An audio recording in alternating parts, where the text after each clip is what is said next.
সোমবার রাতে দুর্ঘটনার মুখে অভিনেতা সম্রাট মুখোপাধ্যায় বাড়ি ফিরছিলেন শুটিং সেরে। টালিগঞ্জ থেকে বেহালার দিকে যাওয়ার রাস্তায় ঘটনাটি ঘটেছে। একটি বাইক তার গাড়িকে পাশ কাটিয়ে যাওয়ার চেষ্টা করে, তার ফলে অভিনেতার গাড়ির সঙ্গে ধাক্কা লাগে বাইকের। গাড়ির ক্ষতি হলেও সম্রাট ঠিক আছেন, তবে বাইক চালকের সামান্য লেগেছে। তাকে নিয়ে যাওয়া হয়েছে হাসপাতালে। যদিও ইন্ডাস্ট্রির অন্দরে ঘটনাটি অন্যভাবে ছড়িয়ে পড়ে। শোনা গিয়েছিল তাকে গত রাতে গ্রেফতার করেছিল পুলিশ।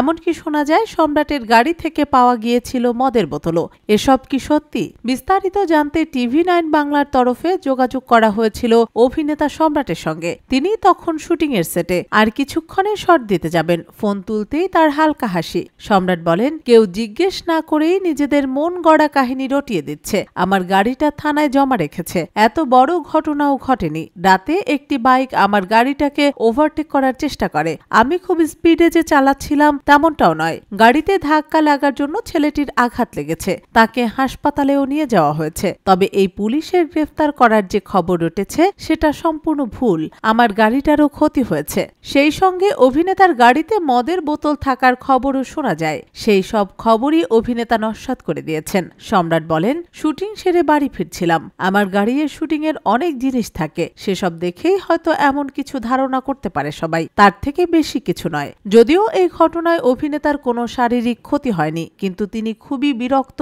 অর্ধ সত্য খবর রটায়। আপাতত তিনি শুটিং করছেন। অভিনেতার থেকে কোনো ক্ষতিপূরণ দাবি করেননি সেই বাইক চালকটি।